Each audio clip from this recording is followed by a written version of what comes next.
Недела 16 часот и 15 минути значи дека е време за новото издание на Fair Play, а месец јануари за наша среќа веќе долги години значи и дека е време за ракомет. Па денеска тоа ќе биде и нашата тема, логично со впечатоците од настапот на македонската ракометна репрезентација на Европското првенство, кој што заврши во групната фаза, но секако ни донесе големо искуство, а може да се каже и блесок, едно одлично издание на дел од нашите млади ракометни сили. Тие самите денеска ќе ни споделат како беше на теренот да се надигруваат со дел од големите звучни имиња на европскиот ракомет, луѓе кои што имаат долго искуство, кои што имаат богати кариери, дали се инспирација или пак беше од друга страна навистина тешко да се поднесе целиот тој притисок. Двајца момци имаме денеска во студиото, актуелни играчи на Вардар, се разбира, македонски репрезентативци, играат на позициите на кои некогаш игра Кирил Лазаров и Стојанче Стоилов, што значи, верувам се согласувате, немаат лесна задача, но дали ние имаме право да веруваме и да се надеваме дека тие во иднина достојно ќе ги заменат, тоа ќе го дознаеме од нив самите.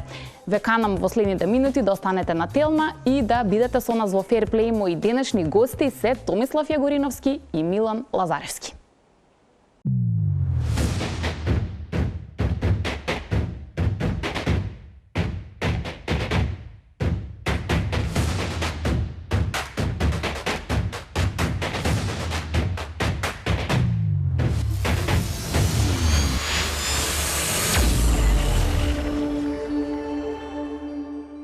Време е за старт на денешниот разговор и имаме убава атмосфера во студио. Се надевам ќе имаме и добри разговори за ракомет, а и генерално некои впечатоци од тоа како поминавме на Европско првенство. Друга работа што е на домашната сцена не очекува втора полусезона и вистинска борба за титула. Па дали Вардар е на добар пат и дали вистина веруваат играчите дека може да дојдат до посакуваната титула, тоа ќе слушнеме во продолжение. За прв пат мои гости во студиото се двајца млади, ајде да речеме ракометни сили, ракометари кои што очекуваме што поскоро да ги заменат оние најсјајни и најзвучни македонски ракометни имиња. Им посакувам добри дојде во Fair Play на Милан Лазаревски и Томислав Јагориновски. Дечки, здраво. Здраво, фала поканата. Дали сте добри? Одлични, супер. Рековме ќе нема трема и ќе зборуваме слободно и природно на тема ракомет. Прво околу вашето пријателство. Телмо ви е тука во близина во комши. Другари сте од кога? Од деца? Да, од стварно, ја мислам дека бев средно кога почнав или 8 прво одделение да тренирам автокоманда, тоа што ми играше за младинските школи на Вардар и од на терен првично и кога видов него не знам дека уопште тренира ракомет во тоа, мислам дека он тренира баскет и дека што и стварно е така, но потоа кога се увме на терен стварно беше прекрасно чувство бидејќи се бавиме со истиот спорт, исто така и сме и пријатели бидејќи сме од исто мало, навистина е интересен момент кој што до ден денес се повеќе и повеќе прераснува во многу поише од пријателство. Да, тоа е супер. Влаја некако добро стои на тема спортисти. Има многу таленти и имаме сега спортисти што активно се надпреваруваат, а се од овде. Во детството како ги памтите моментите на прв контакт со спорт? Имаше помлади сте од мене, меѓутоа дали сте од тие генерации што играа на улица спорт со топка, на кош, што и да е, затоа што помалите тоа не го прават? Да, игравме многу често баскет, фудбал во Влајан игралиштето што е кај Обединените нации, кај мостот тука. Влај Ѓорче посебна држава се, тоа меѓу себе се игра спротивставени сили или не? Не во тој момент, Не е до таму работава, добро. Значи од деца другари од некои младински категории сега со играчи. И некако тандемов добро функционира на терен, и ќе видиме тој преку некои клипови видео инсерти. Се разбирате лесно? Воопшто не треба ни да комуницираме, едноставно со поглед, само мислам дека што и да е замислата секогаш сме на иста фреквенција. Мислам, бескрајно сум благодарен на Томи бидејќи не знам, во ситуација мислам дека многу поише зависам од него што он зависи од мене. Затоа кој почесто се лути? Чекај, он знае да се изнервира ако твојата завршница не е добра или како? Па, да. Има некои моменти кои што Има некои моменти кај што стварно најтешкиот дел што е проигрувањето и тоа ми да нападне како што треба, да јас да ја примам, да се снајдам во тој момент, значи све тешкиот дел ќе го одлично ќе го направиме и завршницата моја да биде така, некојаш сум жртва на желбата за атракција и знаеме сето тоа да го анулирам со промашување, многу повеќе се нервирам и не ќе после да ми дадат топки. Добро, а тоа природно да има желба за атракција, па и треба на крајот од денот, само да бидне сценариово. Зависи во кој момент. Зависи во кој момент. Има кавги со тренери ради тоа. Апсолутно. Да, има проблеми. Нивна работа е да ти укажат дека не смее секогаш така, нели? Во таа ситуација 99.9% од случаите се управо што ми замеруваат, така да не можам ја воопште тоа си го земам при себе. Само можам да поварам топку уште еднаш да ми дадат нареден пат за шутна подобро. И тогаш да подисциплинирано. Има ли навистина често коментари, еве кога ќе заврши над преварот, па понекогаш и да си префрлате меѓу себе зашто тоа така го направи, не требаше или не оди до кавга работава само? Па има моменти кога може и да дојде до кавга. Зависи од тоа каква е утакмицата, како се завршила и све тоа. Али у глобала многу ретко.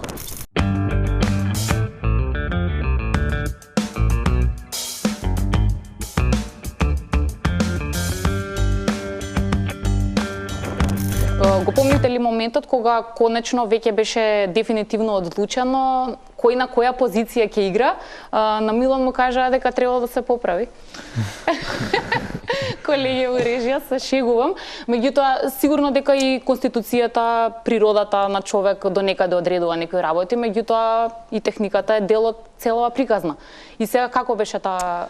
Што се однесува на мојот пат да стигнам до играње на оваа позиција беше доста интересен. Ја кога почнав да тренирам баш бев така дебеличок да кажам и од старт почнав да играм на пивот, од старт. Тоа во 8 оделение мислам дека беше и наредните пред година дена нешто така тренирав и играв како пивот, но во еден момент во средно образование имав нагло извишување, каде што сосема ми се смени конституцијата, значи се извишив, не знам, можеби глава, а бев по успоредба со сега кој што ме гледате многу потенок и имаше период кај што играв бек и тогашните тренери Данило Брестовац и Оливер Димитриевски имаа желба да ја играм таа позиција и почнав се обучувам од техниките као бек. Но не знам, имаше еден момент кај што не бев искрено нешто што треба да се издвои, имаше тоаш ептен добри бекови пре Марио Танковски сега што игра во Пелистер, он тоаш беше главен играч во таа екипа и стварно беше одличен играч. Во тој момент и се повредија пикерите на некој утакмица, пријателски турнир мислам дека беше и ајде да пробаш на пикер, паш немаше кој друг да игра, едино ја можев според конституција да одговорам. И мислам дека погрешка ми се погоди, давав 4-5 гола, мислам дека секоја српска екипа беше, не се сеќавам и од тој момент продолжив пак да играм пивот и од тоаш продолжив на таа позиција. Ама ако судиме од денешна гледна точка, не е грешка, дефинитивно. Не е апсолутно не е грешка. Сега си задоволен, претпоставувам, тоа е тоа. Апсолутно. Но како и да е, мислам дека благодарен сум со и тој момент кој што имаше, бидејќи ми дае некој инсайт на како размислуваат бековите, да би можел подобро да комуницирам и да се снаоѓам на терен. Да, одлично искуство, убаво го објасни ова, Томи. Кај тебе како беше приказано? Јас почнав да играм десно крило. Јас многу касно почнав да играм ракомет, во прва година средно. Пред тоа играв кошарка. И дека левак, што ми беше професорот во основно, ми рече да пробам ракомет. Ајде, реков, ќе пробам ракомет и почнав како десно крило да играм во Вардар. И како се одвиваше мојата кариера, во еден момент кога бев во Пелистер, тогаш немаше десен бек и мораше да играм десен бек.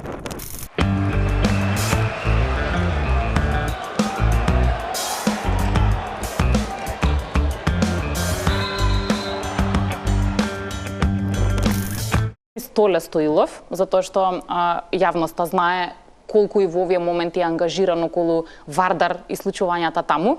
Прво, како го коментира моментот дека си пикер, добро е? Да. Одлуката е добра. Апсолутно. Следно, како сето тоа е менторирано? Значи, дали редовно соработувате, дали има тој директно влијание врз твоето подобрување, твојот тренинг?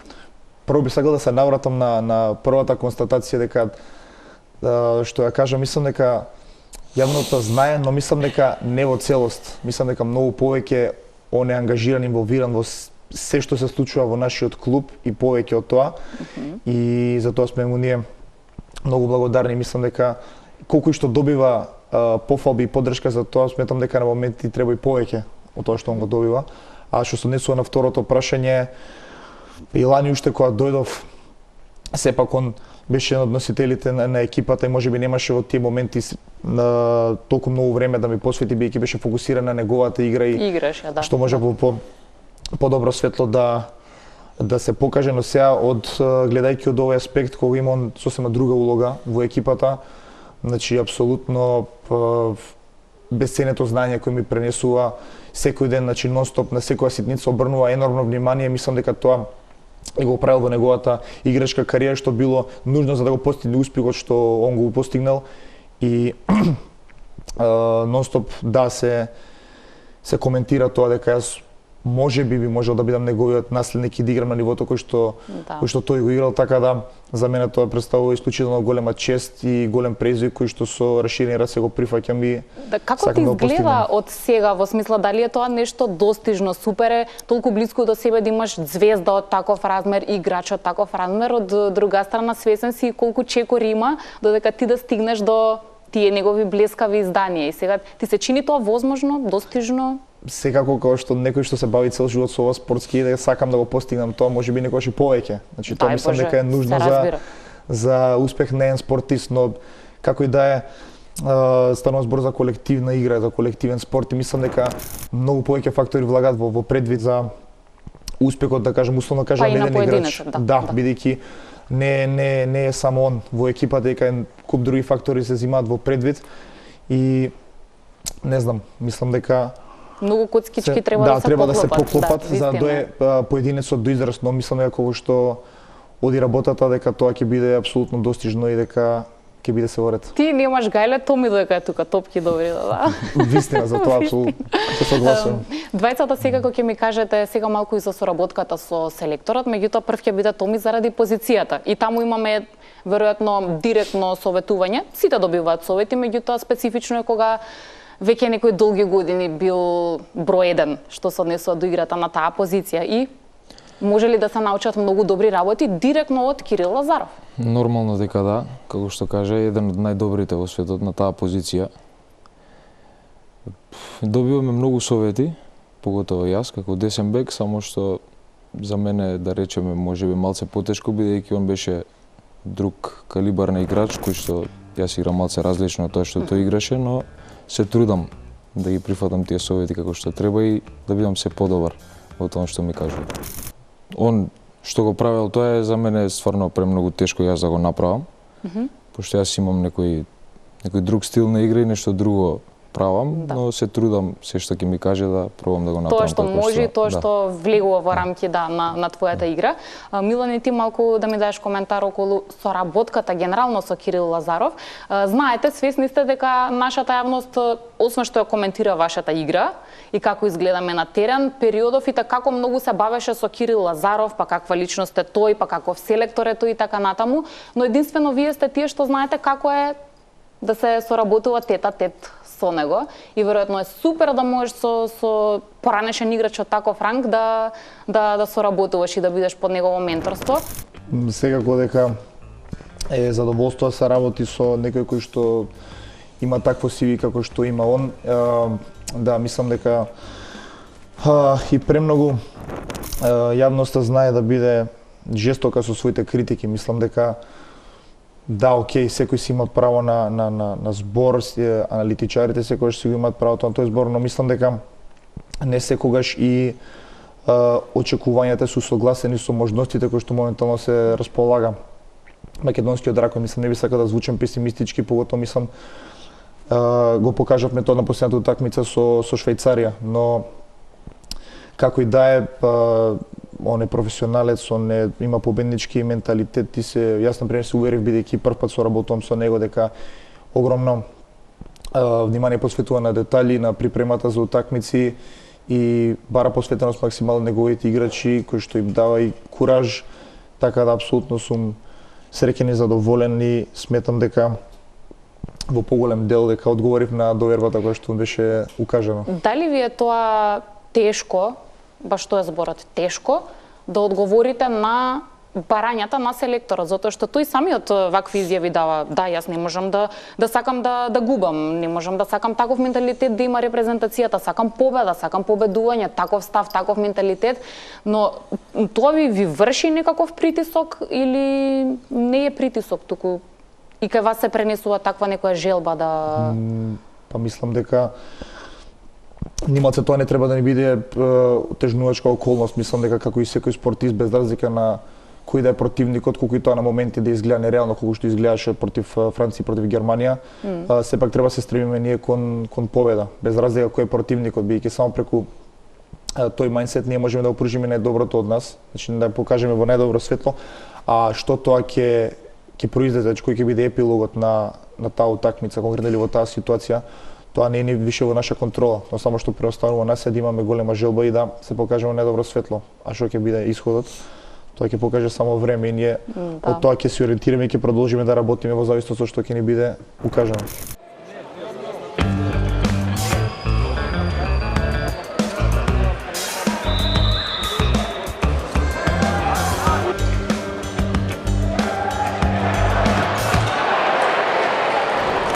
Кажете ми сега директно какво беше чувството на терен на европско. Зборуваме сите за Франција и Германија, дека се гиганти, што е и вистина, дека имаат феноменални играчи и без разлика ние во каква состојба бевме, сепак истрчавте таму и го дадовте максимумот. Но какво беше чувството на терен? Имаше ли сериозни проблеми, сериозно чувство на немоќ против тие играчи или не беше до тој степен толку многу тешко, само нели класата е евидентна во која мера се разликува? Па како што кажа, класата е евидентна, беше тешко, вистина е тешко да се игра против Франција, против Германија, кој што е Франција во полуфиналето сега на европско првенство, а мислам дека и Германија ќе биде исто денеска. Немоќ. Да не може да кажеме дека е немоќ, само дека едноставно во моментот тие играчи се поминува ли некој што главата чеке шо барам јас тука за тука ли сум или не сум? Не велам, повторуваме, немаме ние лузерски мајндсет или дека сакаме да загубиме, туку едноставно реално кога пред тебе ќе се исправат такви величини, тогаш сигурно не е лесно, но дали некојаш има до толку големо разочарување, као не сум јас за овде или не ви се случило такво нешто, едноставно одам понатаму и тоа. Лично на мене не никогаш, пошто јас и најчесто кога излезам, то не ми представува толков проблем кој игра од другата страна, јас го дам својот максимум и секогаш сакам да победам. Се некогаш тоа е, да речеме, невозможно во овој момент, но мислам дека и кај останатите играчи дека не представува некој немоќ, дека сите се бориме и го даваме својот максимум, дека во еден момент мислам дека ќе дојде и тоа време кога ќе се дојде времето. Да. Против кого ви беше потешко ако ги споредиме Франција и Германија? Ова си е лично искуство? Според мене против Франција. Истото ќе го каже Франција. Да, можеби не физички, можеби повеќе осврт даваат германците на суровата снага. Мислам дека тоа е евидентно во нивната лига, според начинот кој што игра сите екипи кои што играат во нејза, но французите мислам дека се совршен склоп на техничка и тактичка спрема, подкрепена со кондицијска и физичка моќ. Мислам дека они се сублимат еден кој што несомнено ги прави една, ако не и најдобрата репрезентација во целиот свет во овој момент. Често се употребува тој збор атмосферата во репрезентација. Јас вака ќе прашам, има ли другарство во репрезентација? Да, несомнено, мислам дека искрено ова? Најискрено ова, Томи ќе се согласи со мене дека тоа мислам дека е случајот бидејќи релативно сме иста возраст и дека сите се млади играчи, релативно млади, сепак ќе кажам, во овој момент во репрезентацијата нема драстична разлика во возраст и тие играчи кои што се поискусни и постари, секако алудирам на Жарко Пешевски и на Никола Митревски и тие на Никола Марковски. И на Никола Марковски, да, дека тие се апсолутно најголеми другари, тие се на наше рамниште, да кажам, дека не гледаат како нивни дека сме еднакви и дека воопшто не се сваќаат премногу сериозно, самите многу се пристапни, многу се културни и многу се френдли секако. Тие всушност сега се прилагодуваат на помладо друштво, ајде така да кажем. Да, ни даваат многу подршка стварно во секој момент. што значи, нели? Да. За пример за играч кој што Томи повеќе време е со репрезентација за разлика од мене, така да мене ми беше ептен многу битно и навистина улеснителна околност да бидам околу нив, на кој што сум ви благодарен секако. Како после Европсково ги поднесовте сите коментари? Значи, сакам да ме ги споредите оние што рековме дека знаат да бидат малку побрутални, па таму се прозива еден друг или трет дали овој требал да биде играч на репрезентација, не требал и така натаму.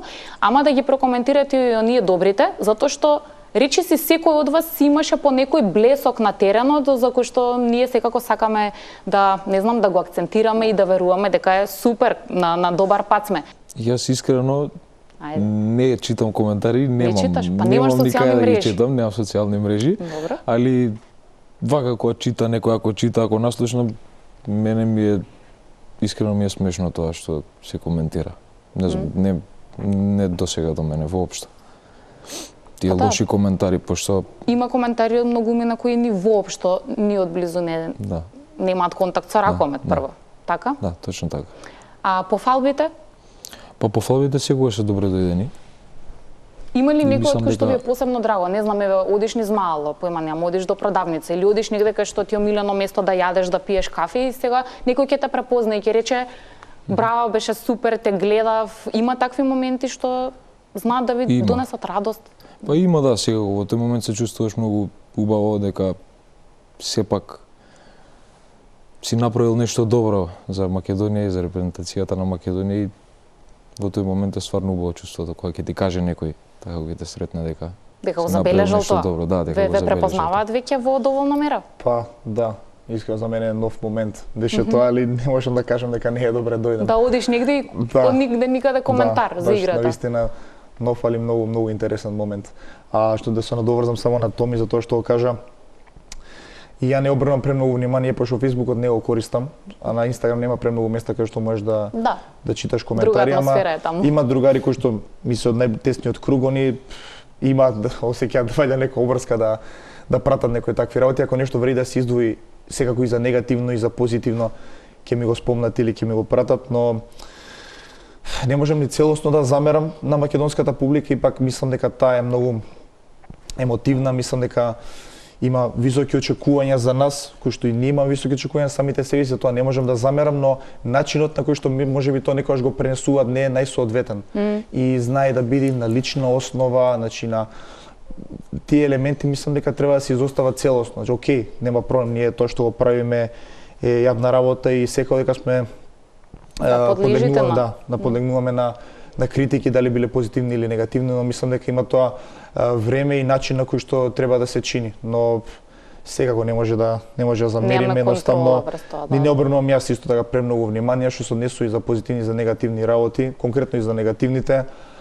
Не би прифатил критика од човек кој што не би му се обратил за совет. А вашите блиски пријатели, роднини, како истото е прашањето, како тие пак поднесуваат дека имате статус на репрезентативци, ракометари, некогаш сакаш, не сакаш, добро ти тоа го спомена, седиш и слушаш како за твојот пријател можеби некој нешто таму коментира и сега прашање дали секој може да остане рамнодушен на тоа. Така што добро ли се снојат вашите блиски со професијата која ја имате? Апсолутно, секогаш ти ќе ни бидат наш најголема поддршка. А при тоа ги секогаш се грижат за ние да останеме присемни и да не дозволуваме новонастанатата ситуација да не влијае на нашата продуктивност и на нашиот ангажман околу спортот. И ние сме стрикни дека тоа е случајот и не смееме да дозволиме тоа нас да не омета во било која смисла. Браво. Ќе продолжам сега со клубските обврски, додека имам уште минутки, затоа што реков ќе биде, се надевам, интересна таа борба за титула. Има убава конкуренција во моментов домашниот шампионат. Па какви се вашите намери? Веќе немате одмор, се подготвувате за тоа што ве чека. Се чини блиску или далеку титулата? Па ова година мислам дека Суперлигата е стварно многу посилна од било кои други години кои што сме играли, што е одлично. Вардар како Вардар се разбира дека секогаш ќе одиме на тоа прво место да освоиме титулата и во купот и во македонската лига, но ќе биде многу тешко оваа година. Тешко ќе биде. Тешко. Да, навистина на високо ниво се и повеќе клубови од кои што да не речам сите кои што играат во плейофот, односно алудирам секако на Пелистер, Ракалуит, Охрид исто многу инвестираат, да, Тиквеш Кавадарци, Бута, секако се тука плейоф година за пролет исто така.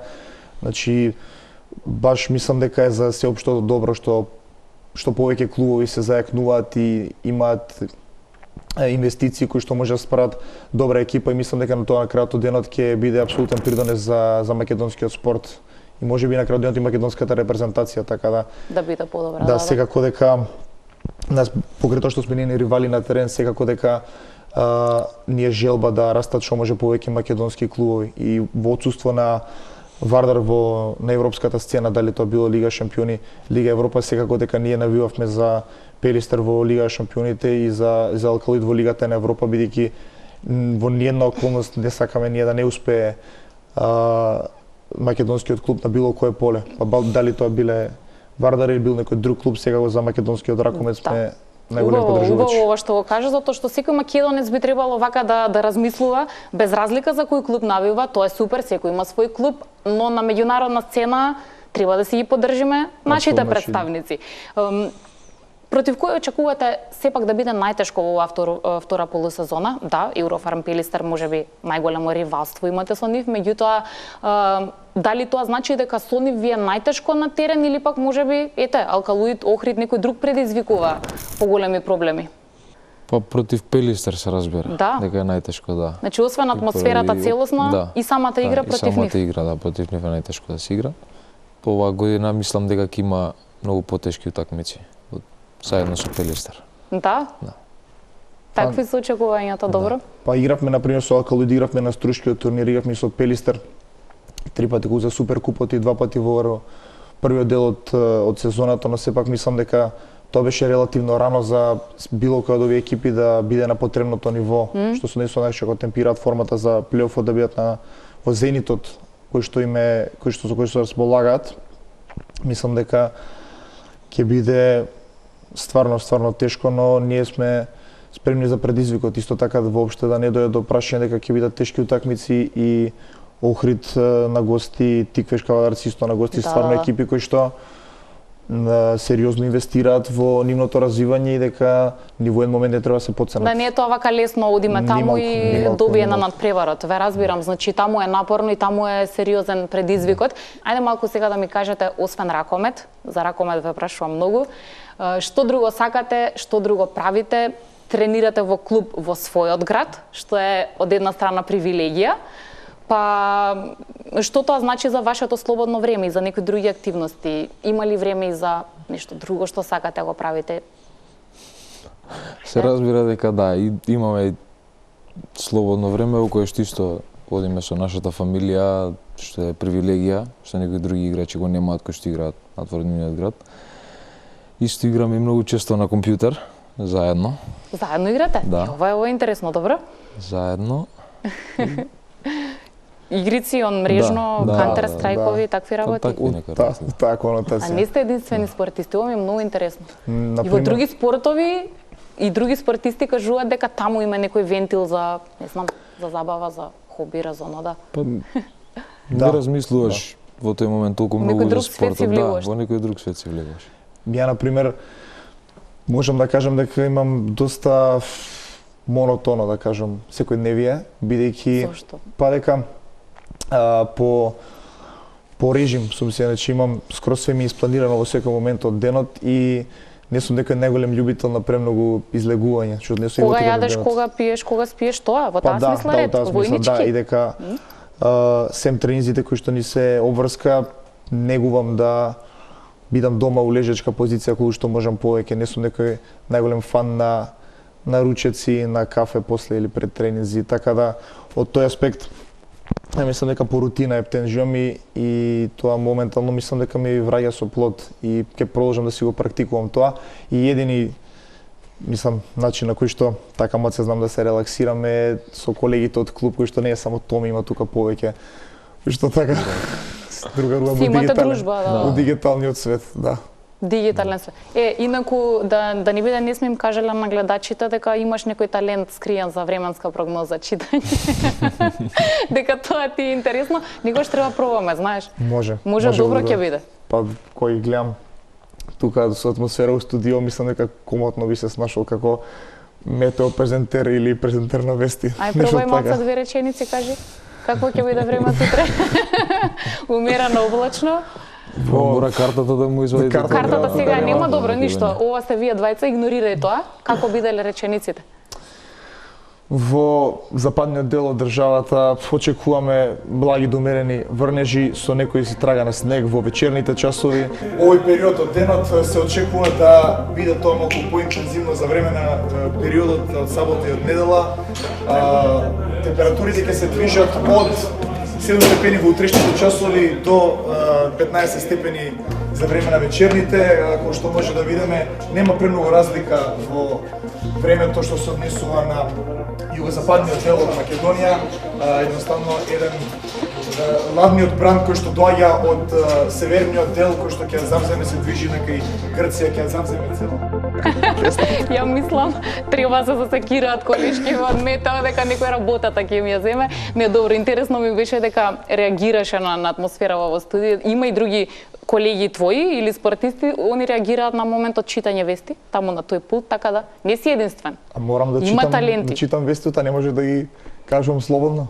Па, ја до сега не сум се обидала, добра идеја ми даваш, инаку можеш. А има и меѓу моите колеги, еве да кажам искрено, многу искусни, кои што доволно има само резултатот да го знаат и ги презентираат вестите без при тоа да читаат. Тоа тоа е дека може веќе тоа да го прави. напредно ниво. Тоа ми би можел. Ја е тоа ми сигурно.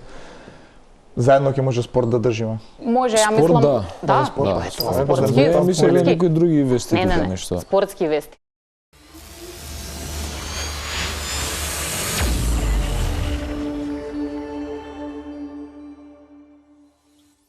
Да знаете, при крај времето, ама не ве пуштам без да кажете на тема љубов нешто.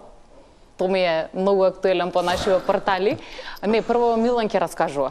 Затоа што нема социјални мрежи, тоест има, ама не е многу активен и се крие како се снаоѓате со женскиот дел од светот, со обожавателки, со приватност, љубов и така натаму. Има ли мир, време, се што треба за тоа или не, само ракоме? Па, во овој момент, мене апсолутен фокус ми е професијата и сега дека има моменти дека нормално, ако живееш по рутина и ако реално и доста истрошувачки е да се и на психичка база и на физички план е тоа што го работиме, но како и да е некојаш се наоѓа време и да се обрне внимание малце на социјалниот аспект од животот, како и љубовниот, како што напоменавме. Да. Тоа е тоа, не би... Ништо се од околу ми кажа. Па не се би ја не можел разбрав, да- значи се дали од он е околу. сингл или е заљубен едно друго ништо. Не знам. Види, он е вистински пријател, пази, не издава ништо, не кажа. Знам дека е. Си сигурен у тоа, нема потреба ни да го погледам, знаеш, Па- ќе молчи. Моментално статусот ми е сингл што се однесува на тој план. Да. Добро. Добро, следен пат, здравје, кога ќе се видиме, ќе добиеме апдейт каква е ситуација. То ми сакам сега кога те прашам, баш поради сите тие пишувања, наслови и така натаму, не е дека јавноста не знае за твојата врска со Ања, него еве повторно дали тоа пречи, дали некош ве нервира што фокусот, пример, наместо да се напише што денес си одиграл, дали ти бил добар учинокот, ќе се напише дали таа била на трибини да го следи над преварот и така натаму. Па, како што реков и преска за Навика е. коментарите, мене воопшто не ми смета, не знам како да кажам. Нема проблем. Нема проблем никаков, да. И ја ќе во одбрана повторно нева, како што он беше се јави на моја, имав прилика нормално дека не беше до стручниот штаб, сега со репрезентација сите го знаеме тоа, слободно можам да кажам, ако не, пошто знам каков е македонскиот менталитет и како би асоцирале луѓето, не баре најмалку комуницираше томе од сите луѓе кои што беа со репрезентацијата. Значи, јас искрено кажам, не видов прилика освен здраво да било каков да фокусот се му е на друго. личниот план да се меша со професионалниот во овој момент. Значи, апсолутно тоа навистина не треба да биде склоно и не треба на крајот од денот мимо се ова што кажав, луѓето да се замараат или да обрнуваат внимание на кој како му е љубовниот живот кога станува збор за спорт. Мислам дека ние сме таму да биде фокус. професионални спортисти, дека ако нешто е склоно на критика, на позитивна или негативна, само треба да е нашата продуктивност на теренот, а дека не треба луѓе да обрнуваат внимание воопшто, ниту пак има место да коментираат на личен и на љубовен план како и што правиме ние. Да, добро. Еве, јас си дозволив да ве прашам затоа што знам дека секако како и ќе расте вашата популарност, луѓето тоа ќе ги интересира, но ми се допаѓа каков став имате и како се однесувате кон сето тоа, така што продолжете си пред си нација, бидете добри во тоа што ви е работа, а за останатото секој си пронаоѓа време, сили, начин како ќе си го тера животот и секојдневието. Епа добро, јас мислам дека имавме баш еден убав разговор. Ми е многу мило што дојдовте да ми бидете гости по прв пат. И следно веројатно не знам, можеби ќе се видиме на надпревар. Ако дојдеме на трибина малку да навиваме за вас или на клубски метео план. И на метео, нема бегање од метео. И спортски Тоа вести, значи, и спортски вести. Метео и спортски вести со вас двајца мора во иднина да снимиме. Значи имаме договор, така? И имаме договор, се надам дека ќе спроведеме тоа, пошто мислам дека би било многу убаво. Да ќе биде забавно во секој Да, случај. најмала рака. Фала ви многу, ви посакувам добро здравје и многу успеси, се гледаме во следна прилика пак. Фала Фала ви на поканата. вас. Благодарам многу и на нашите гледачи кои што верувам природно беше овој пат да слушнат нешто повеќе на тема ракомет. Во месец јануари тоа ни беше во фокус, сите зборуваме или коментираме на оваа тема, но најважно од се видовме едни убави блесоци на нашите млади нови ракометни репрезентативни сили кои во иднина посакувам само да бидат причина за нови радости и успеси за Македонија. Ние ќе пронајдеме, се разбира, нови теми за вас и следниот викенд, а вие бидете на Телма во недела во 16 часот и 15 минути.